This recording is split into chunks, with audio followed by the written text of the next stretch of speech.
Oral questions, questions orales. The member for Foothills. February's job numbers are crushing. 108,000 full-time jobs lost, the largest collapse in full-time employment since 2020, since COVID. Youth unemployment is more than 14%. Canada now has the second highest unemployment and the only shrinking economy in the G7. Let's be clear, it's because of Liberal policies the private sector is hemorrhaging jobs, making the affordability crisis more acute. Will the Liberals admit Conservatives will scrap their carbon and fuel taxes that are killing Canadian jobs? The Honourable Parliamentary Secretary to Minister of Finance. Canadians all across this country know that we were thrust into a trade war not of our choosing.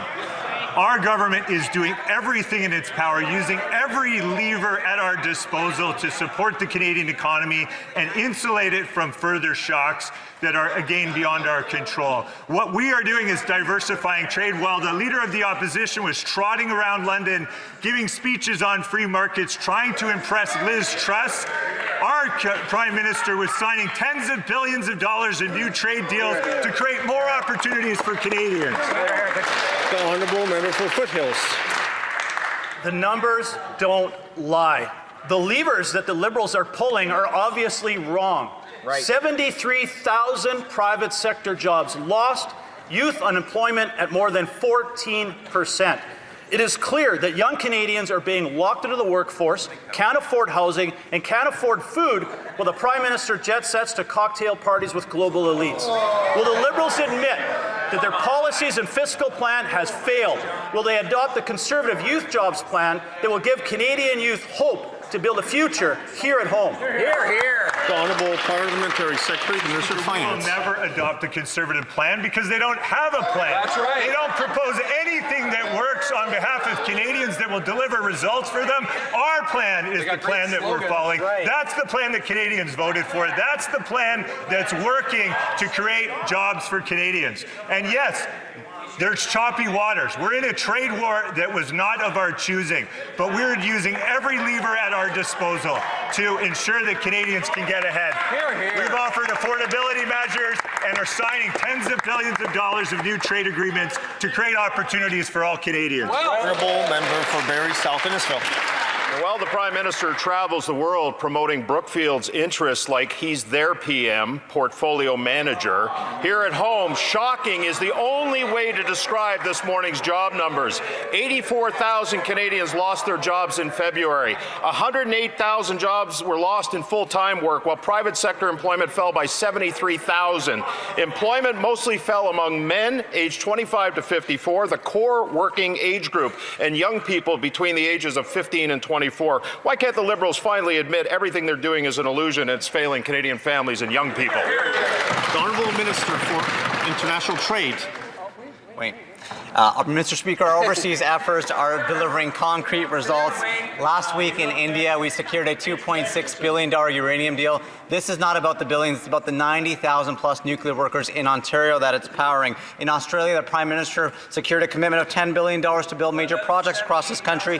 And VistaJet, based in the Gulf, recently placed an order for 40 Canadian-made planes valued over $1 billion. This is about the thousands of workers producing the world-class goods that the world is buying. Thank you, Mr. Speaker. The Honourable Member for Barrie South Innisfil.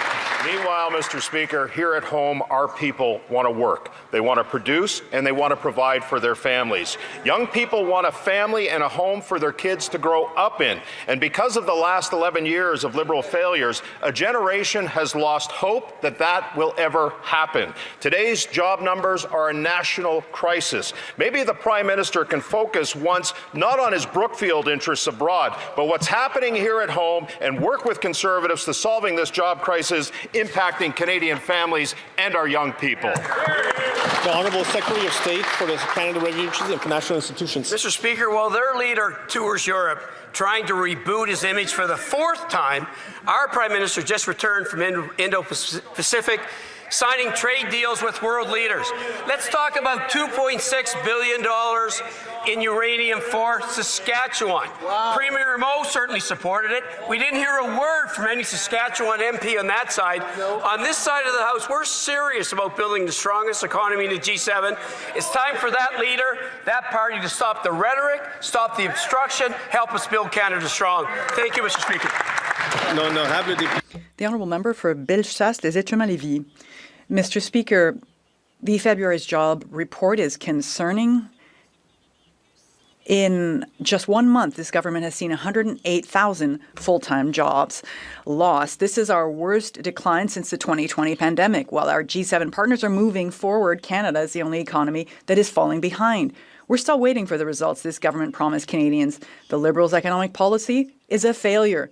Can they stop punishing job creators? And can they eliminate the taxes and bureaucracy that are destroying jobs in Canada? The Honourable Parliamentary Secretary to the Minister.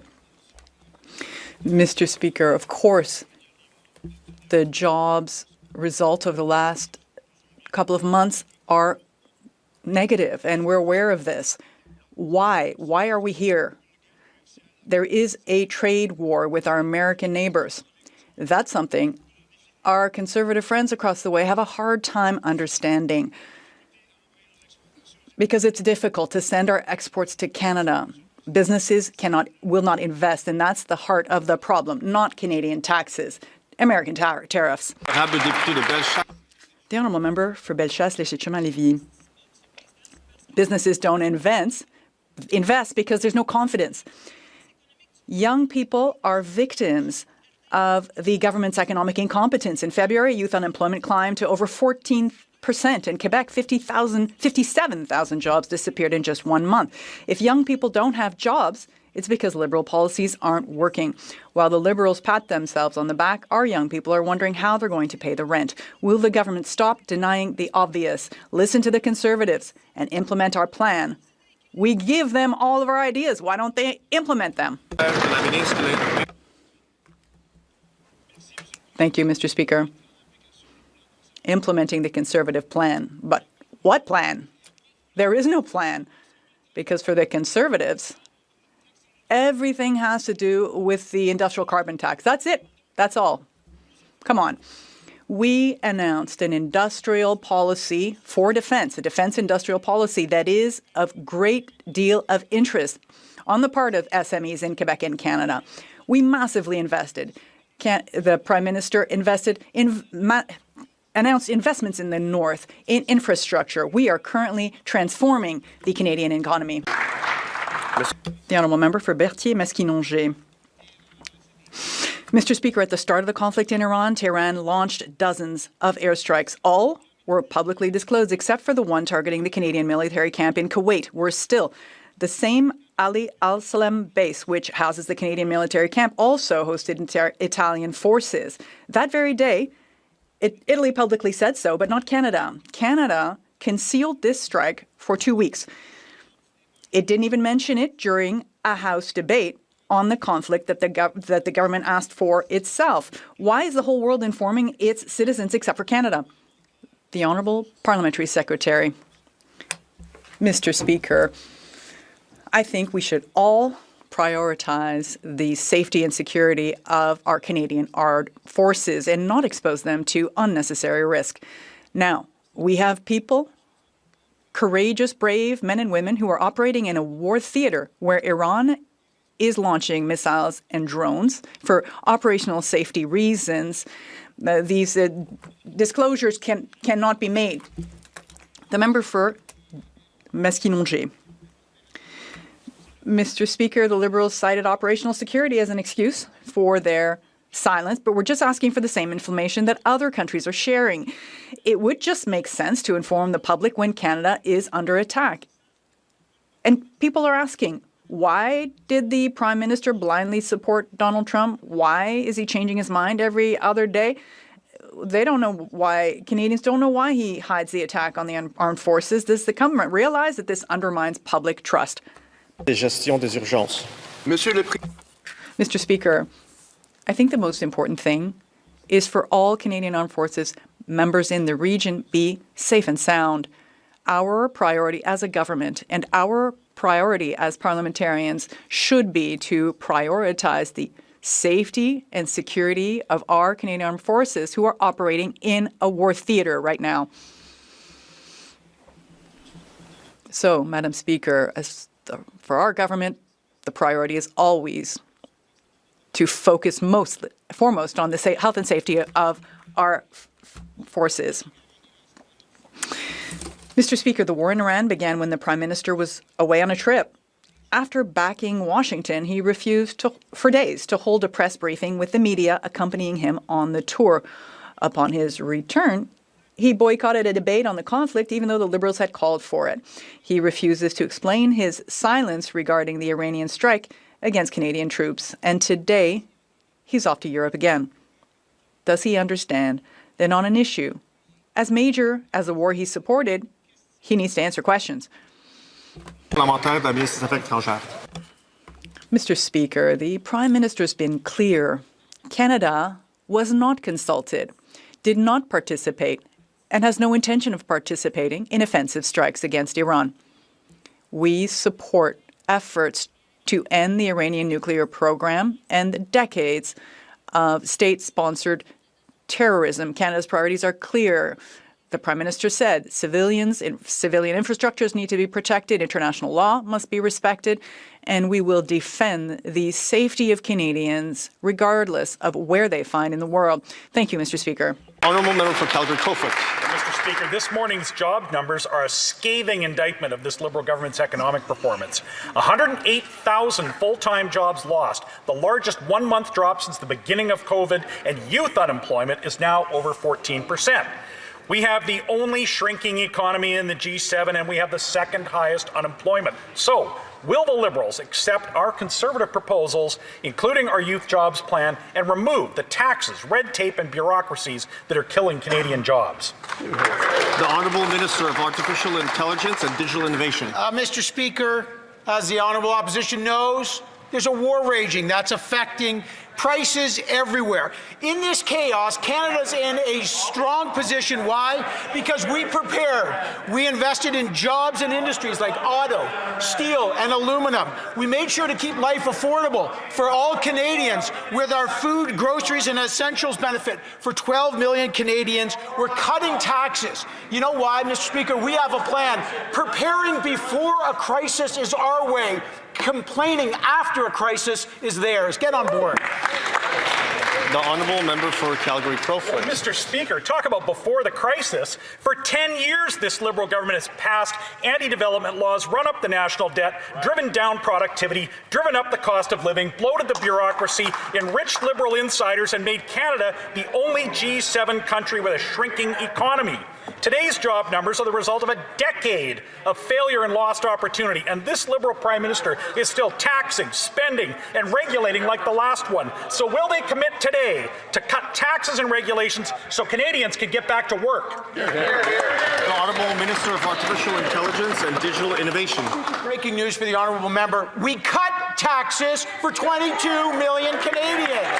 Breaking news for this, the Honourable Member. Our food and groceries essential will help 12 million Canadians put food on the table. Breaking news, we have made it easier for first-time home buyers. Breaking news, we are helping families. We are investing in our defense. This is what a plan is like when we knew there was a crisis. We prepared for a crisis. Complaining afterwards with no plan is not helping Canadians. The Honourable Member Hastings, Lennox and Addington, Tyondinaga. February's job numbers send a troubling signal for Canada's economy. More than 100,000 full-time jobs have disappeared. Youth unemployment has climbed above 14%, and our economy is now among the weakest performers in the G7. Young Canadians are trying to start their careers at a time when opportunity is sinking. Mr. Speaker, when will this Liberal government start working with opposition to advance practical solutions, including our youth jobs plan, and to remove taxes and red tape that is making it harder for businesses to create jobs? The Honourable Parliamentary Secretary to the Minister of Finance. Conservatives live under a rock. We are in a trade war. We have a war raging in the Middle East. Those are not of our choosing. Those global issues and forces just to explain causality, are not the fault of the federal government. They're factors in the world that are affecting the Canadian economy. We're moving through a period of unprecedented economic turbulence.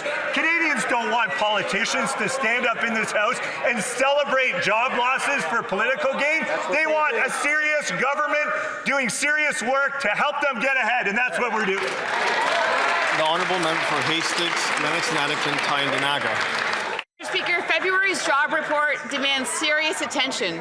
Instead, Canadians are hearing dismissive responses to legitimate concerns. This government's very own data shows that last month's decline in full-time employment was the largest decline outside of COVID since 2009. Canadians were promised strong economic leadership. Mr. Speaker, if this Liberal government can't deliver jobs, growth, or hope for the next generation, why should Canadians have any confidence that their economic plan will work at all? The Honourable Secretary of State for the Canada Revenue Agency. Mr. Speaker, despite the Conservative rhetoric, look, we know that we're in a trade war. We know our economy has challenges. But last April, Canadians elected a leader with world-class business and economic experience versus a Conservative leader who's never worked one day in the economy. In fact, the only job he's ever created was one for the member of Carleton. So, Mr. Speaker, we're going to continue to focus on our economy. We're going to build our economy into the strongest one in the G7. Thank you, Mr. Speaker. Thank you. The Honourable Member for Kamloops, Shuswap, Central Rockies. The February No Jobs report shows the Liberal policies aren't working for Canadians. 108,000 full-time jobs lost, the largest one-month decline in full-time employment since 2020. Youth unemployment shot up by 14%. We have the only shrinking economy in the G7, and now we have the second highest unemployment. Canadians aren't working because Liberal policies aren't working. When will the Liberals accept Conservative proposals, including our youth jobs plan, and remove taxes and bureaucracies that are killing Canadian jobs? Honourable Parliamentary Secretary to the Minister of Housing and Infrastructure. Thank you, Mr. Speaker. We are creating high-paying jobs for young people with our investments in housing. Build Canada Homes will invest $13 billion in housing. It will catalyze new methods of construction, new jobs in factories, new jobs from coast to coast to coast, using Canadian materials, Canadian steel, Canadian lumber. Yes, that's trees to keys. And it will get our youth working, and then they can live in those homes. The Honourable Member for Louis Saint Laurent à Kawinrak. Mr. Speaker, unfortunately, figures are stubborn. In fact, they're very sad. When you look at jobs rates last February, 108,000 Canadians lost their jobs. 108,000 women, men that are looking for work today. That's the truth, Mr. Speaker. This is evidence that after 10 years of Liberal government, Liberal policies do not work well. When will the government be effective in its work? The Honourable Parliamentary Secretary. Mr. Speaker, we are being effective. We find ourselves in a situation that was created by the U.S. trade policy. American tariffs have put us in this situation. Canadian businesses are having a hard time investing because they have no predictability as to the operational environment, given the uncertainty brought about by the U.S. What we can do is massively invest in infrastructure and reposition our economy in the sector of defense. I see a lot of enthusiasm on the part of SMEs in Quebec. They are looking forward to being able to enter the supply chain in defense. It will work. Easy to accuse the U.S., but the truth is that Liberal taxes and bureaucracy are 100% in the hands of this government. Remember, Mr. Speaker, the Prime Minister got elected saying that July 21st, it'll be over. There won't be any more tariffs. No more elbows up. We see thumbs up, actually, at the White House. That's the reality. But even worse yet, unemployment is now at 14% among the youth. When young people are already having a hard time getting housing, buying groceries, now they're having a hard time finding work. Is the government aware of the fact that this youth policy just doesn't work? Honourable Parliamentary Secretary. Mr. Speaker, the tariff war with the U.S. is extremely challenging, but we have a plan that works. We are the country that is drawing in the most investments currently, and it's working. The military defense, strategy, these strategies are working. It won't happen overnight, but we're moving forward. Canadians believe in this. They continue to support us, and we will do our job for Canada. That's our plan. The honourable member for Jonquière. Mr. Speaker, the National Assembly and now the Public Accounts Committee have unanimously agreed. In fact, all parties, including the Liberals, are calling on the government to launch an inquiry into the federal government's IT fiascos. Curam, Phoenix, ArriveCan. Every time Ottawa messes with IT, we end up with aggrieved constituents and massive cost overruns. The House will soon be seized with the committee's unanimous request for an inquiry.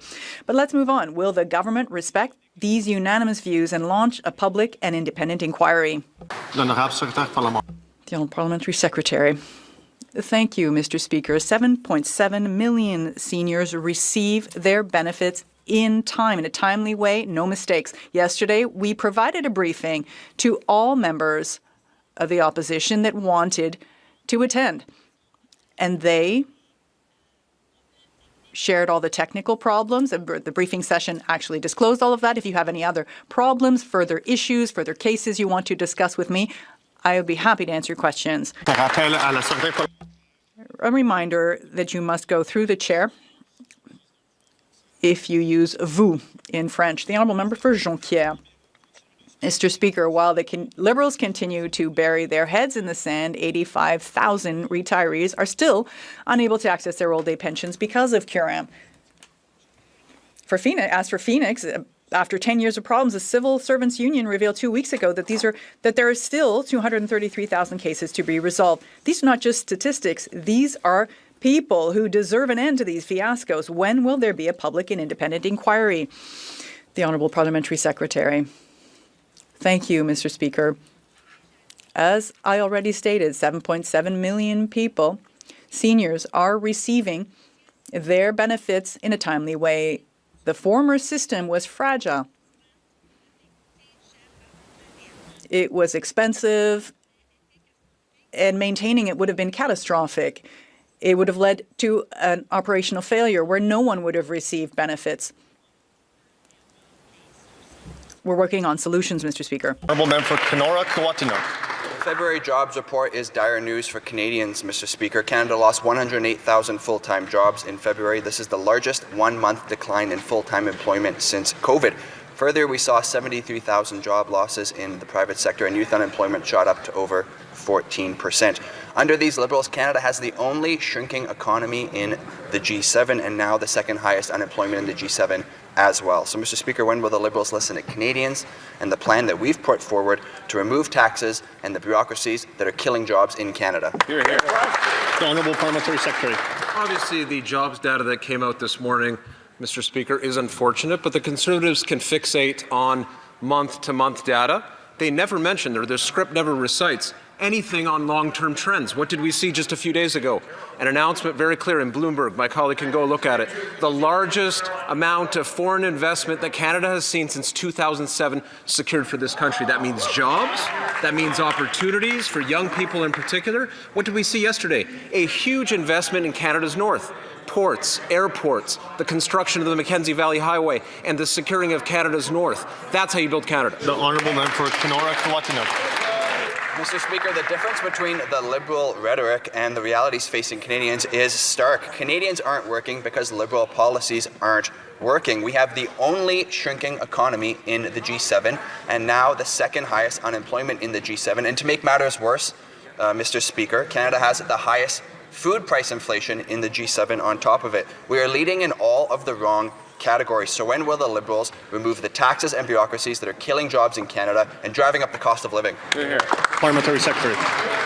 My colleague is very well read. He will look at the recent reports of the International Monetary Fund that has made clear that Canada stands as an example for the G7 and, in fact, for the entire OECD and beyond. What we have now is an opportunity to engage in serious policy to build up this country. I mentioned the investments in Canada's north yesterday. We have investments in Canada's west. I hope they support that at least. In Canada's east. It's a jobs focus. It's a focus on opportunity because opportunity leads to jobs. That leads to purchasing power. That leads to affordability. That's how we build up this amazing country. The honourable member for Sudbury East, Manitoulin, Nickel Belt. Mr. Speaker, it's true. We can't control what happens abroad, and we can't make excuses on affordability issues that stem from bad decisions from these Liberals. The Prime Minister continues to go ahead with bad policy like industrial carbon tax and the fuel standard tax that will rise to 17 cents. This applies to every Canadian, especially those who bring us our food, driving up the cost of your grocery bill even more. When will these Liberals accept responsibility for what they can control and remove policies that make life more expensive for Canadians? Hear, hear. The Honourable Parliamentary Secretary, Minister of Finance. For the honourable member, just yesterday, our Bill C4 of affordability measures got royal assent in our Senate, which is fantastic news because that means 22 million Canadians will receive a tax cut on their income tax, saving $840 for dual income families. And families that are trying to purchase their first home will save up to $50,000 on homes under $1 million. That's good news for Canadians all across this country. We've also moved forward with the groceries and essentials benefit, which will save families just under $1,900 a month this year. That's the honourable member for Central Newfoundland. I can't believe what I heard yesterday. The housing minister blames skyrocketing housing costs on the war in Iran. Mr. Speaker, everyone knows this affordability crisis is due to 10 years of his government. Canadians are facing the worst food inflation and the only shrinking economy in the G7. Yet this Prime Minister is pushing ahead with his industrial carbon tax and his fuel standard tax that will rise to 17 cents a litre. When will these Liberals stop blaming events abroad and take responsibility for policies at home to make life more affordable for Canadians?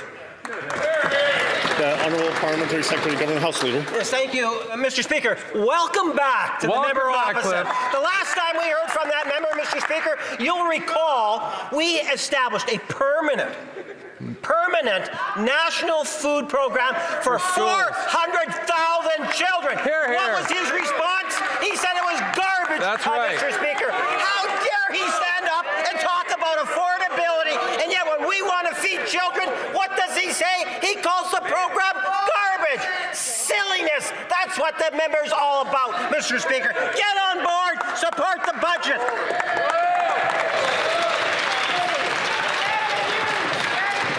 Honourable member. Order. Order. Honourable member. Order. Honourable member for Saskatoon South. Mr. Speaker, Canada has the worst food inflation and the only shrinking economy in the G7. Rising unemployment rates now. Canadians are facing a serious cost of living crisis. Grocery prices are skyrocketing. Paychecks are stretched so thin right now, they don't cover the cost of the basic necessities.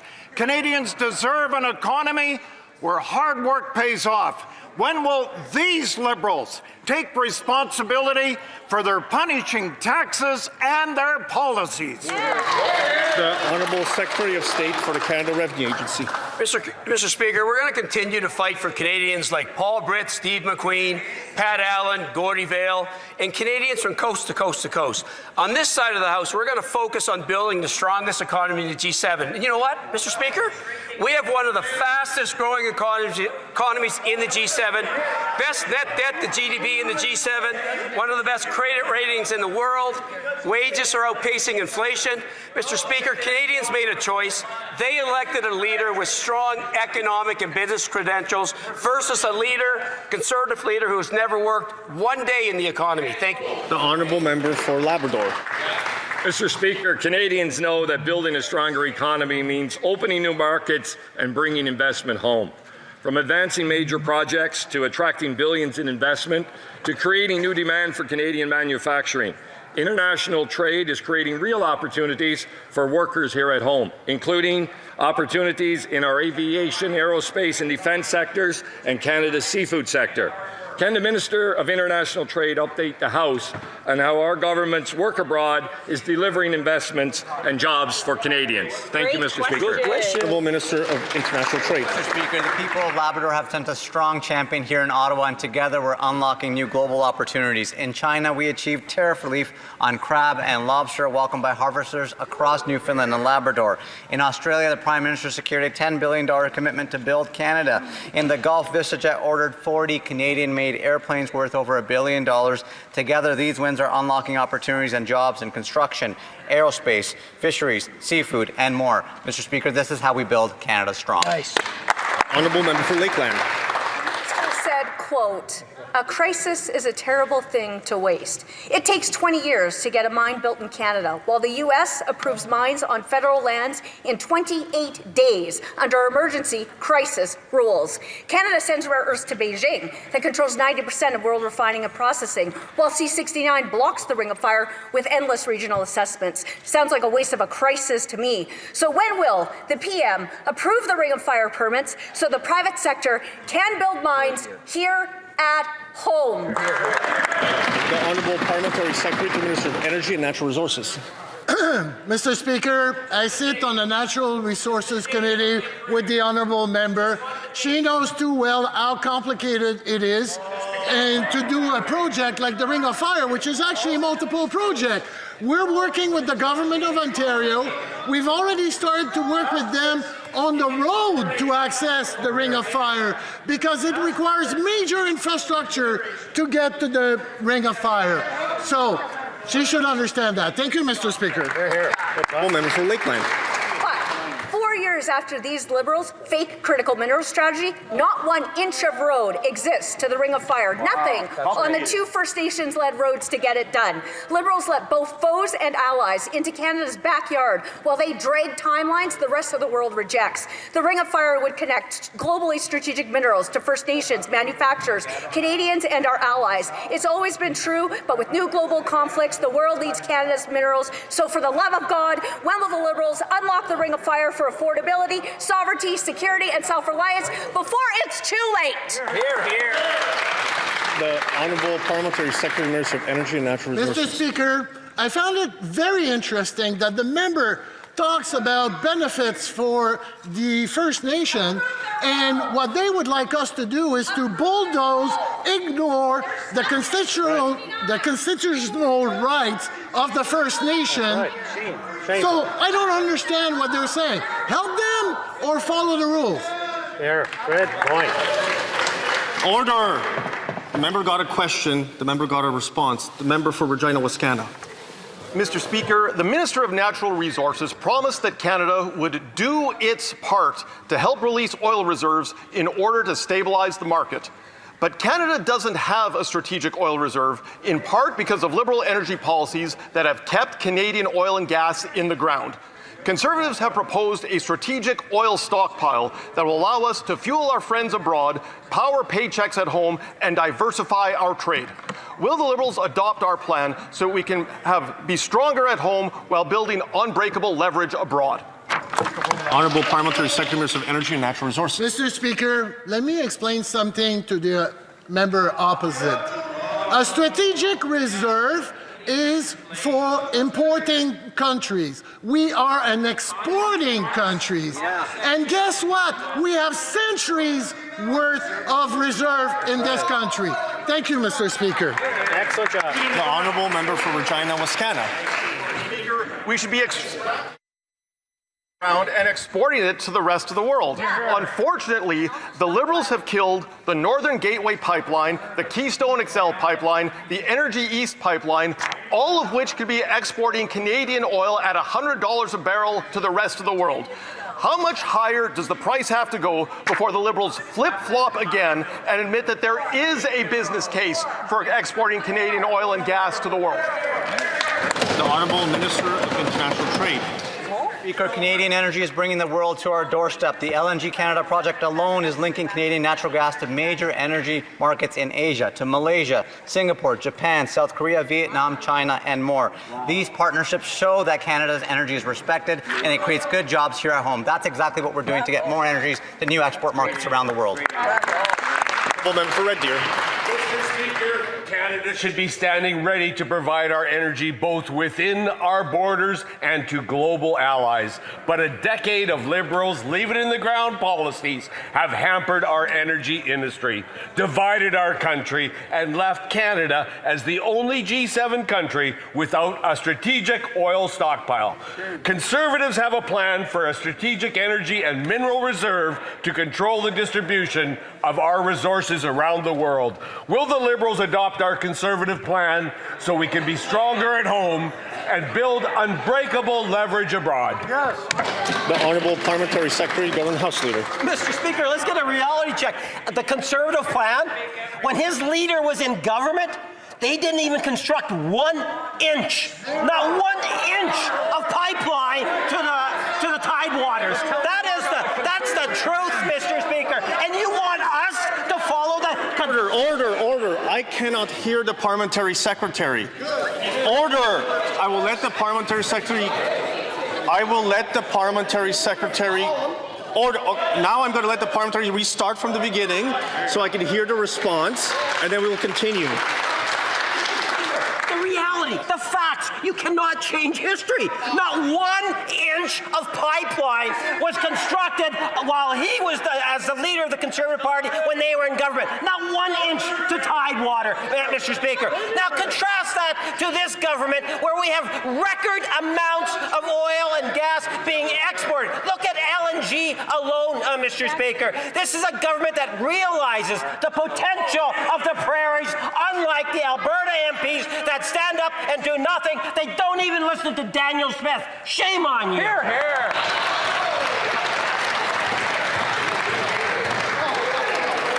Just a reminder to Parliamentary Secretary, you don't speak directly to member to the speakership. The Honourable Member for Dufferin-Caledon. Remember the sponsorship scandal? It was a bunch of Liberals running around with money in brown envelopes, handing it out to other Liberal insiders. Well, the Trudeau Liberals said, that's too complicated. We got to go get the money, then you got to get the envelopes, then you got to run around and hand it out. So they created the Green Slush Fund, where they appointed the people to run it, and the people that run it gave it to their own companies. But they got caught. So these so-called new Liberals came up with a new plan. That is to give well below market rate loans to Liberal-controlled companies to pad their profits. No matter how many Liberal governments there are, why is it the same corruption? The Honourable Parliamentary Secretary to the Government House Leader. Thank you, Mr. Speaker. You know, it's amazing how the Conservative Party is so focused on character assassination. And that's fine. You be concerned about that. We are concerned as a government and the Prime Minister about what's happening in Canada. That's why you see a Prime Minister, Mr. Speaker, that's going out, bringing in billions of dollars of investment. That's why we see export opportunities being created. That's why you see billions of dollars of development by this government, by this Prime Minister, because we care about what's happening across Canada. The Honourable Member for Dufferin-Caledon. We care what happens in Canada as well. We want development. We just don't want corrupt Liberal development. Because no matter which government it is, they find a way to engage in corrupt practices. Under the Chrétien Liberals, it was the sponsorship scandal, handing out money in envelopes. Under the Trudeau Liberals, it was create a fund run by Liberals who gave the money to their own companies. Now these guys have said, we found a new plan. The so-called new government has a new plan, and this is to give subprime loans to Liberals to pad their profits. Why is every new Liberal government corrupt? The Honourable Parliamentary Secretary, Minister of Housing and Infrastructure. Mr. Speaker, Canadians want action, not political games. And that's what our government is delivering. We're creating hundreds of local jobs, supporting communities, and building energy projects, infrastructure projects from coast to coast to coast that power homes, that grow our economy. The Conservatives opposite can keep talking on that side of the House, but we're about action.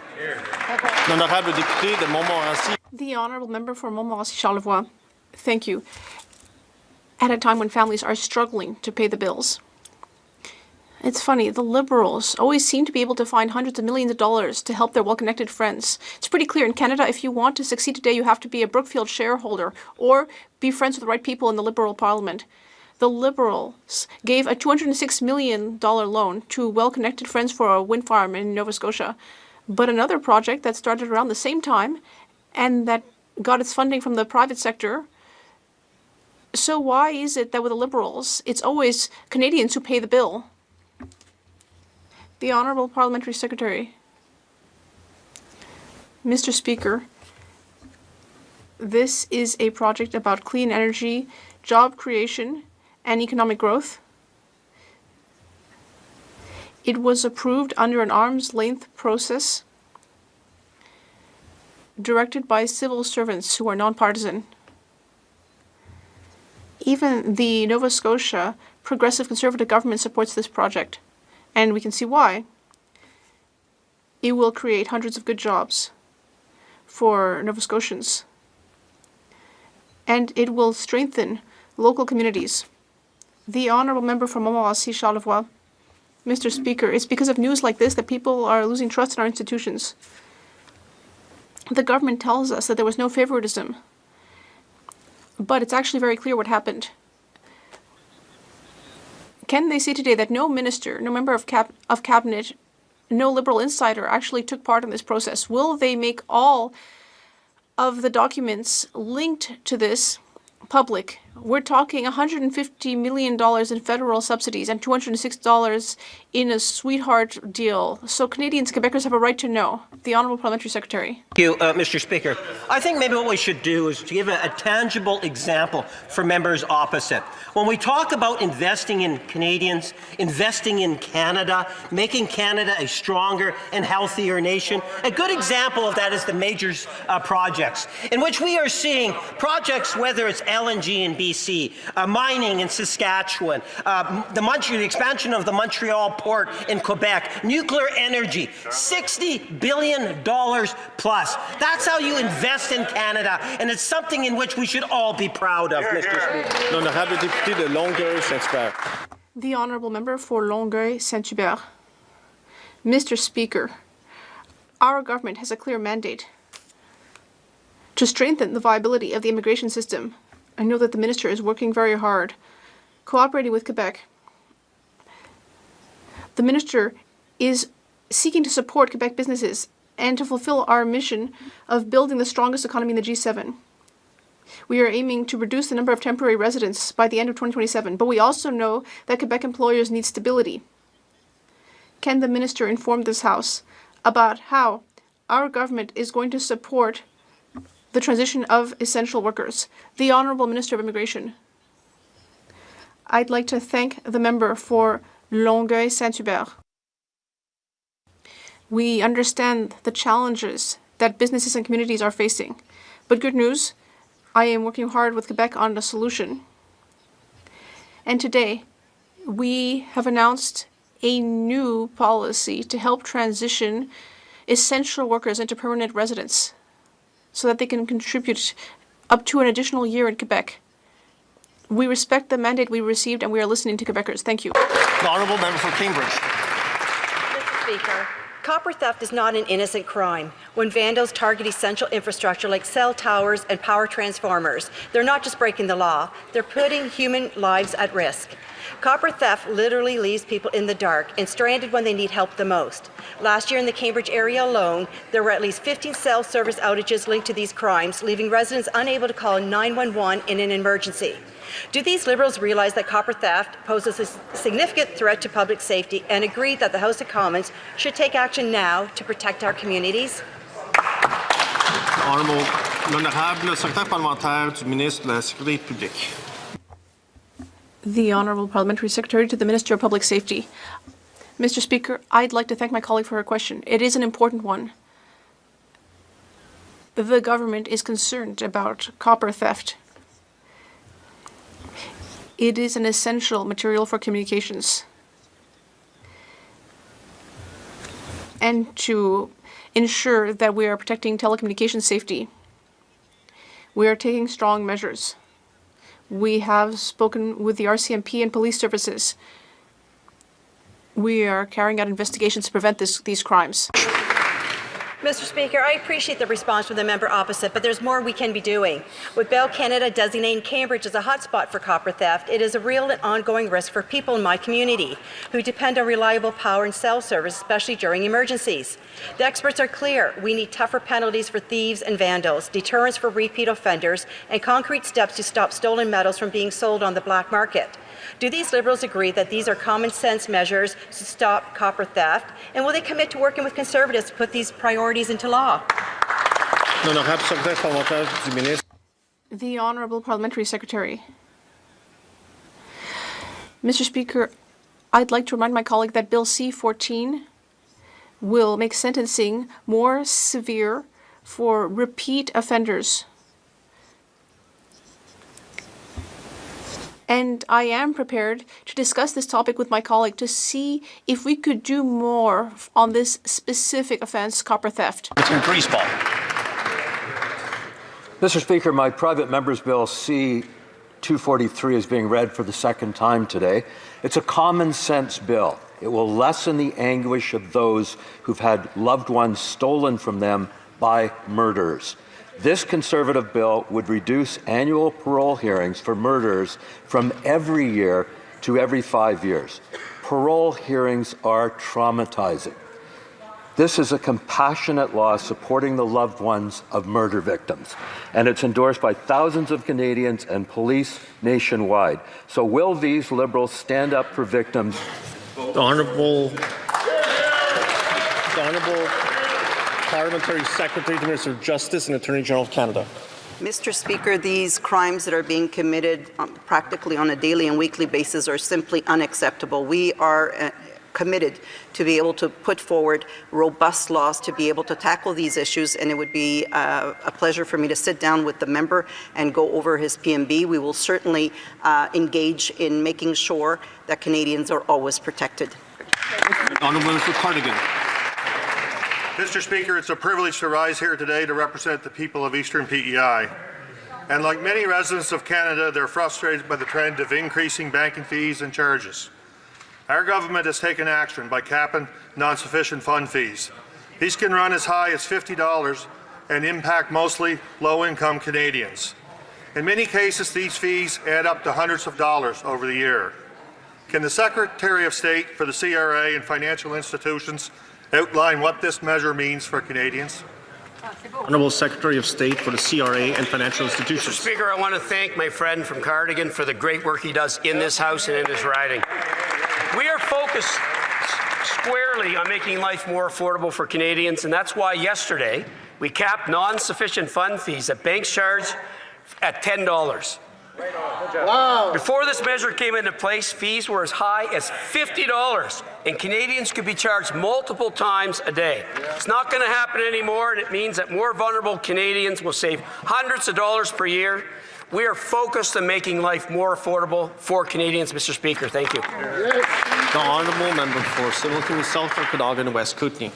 Yesterday, in a discussion about unsafe injection sites, I asked the Liberal Minister of Health the easiest possible question. Is injecting fentanyl safe? Instead of a straight answer, the minister laughed and said that research shows continuing to inject fentanyl saves lives. Shameful. Extending addiction doesn't save lives. I will ask again, does the minister believe injecting illegal fentanyl is safe? The Honourable Parliamentary Secretary to the Minister of Health.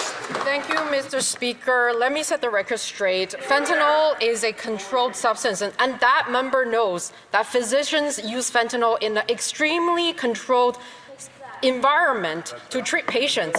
And supervised consumption sites saves lives, connect people to services. And this is only the one tool in our many toolboxes that we're working collaboratively with provinces and territories. We're supporting communities to tackle this toxic drug crisis. So it will be wonderful that the Conservative side can join us instead of painting the record dark. Honourable Member for Vancouver Kingsway.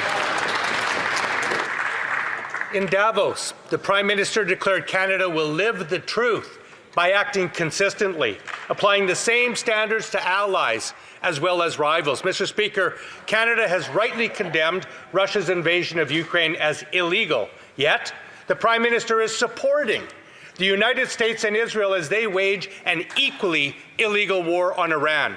This double standard undermines Canada's credibility and erodes the rules-based order we depend on for our security. Why is the Prime Minister walking away from the principles he championed just weeks ago? The Honourable I need someone to rise. The Honourable Parliamentary Secretary to Minister of Foreign Affairs. Thank you, Mr. Speaker. I think the Prime Minister has been very clear.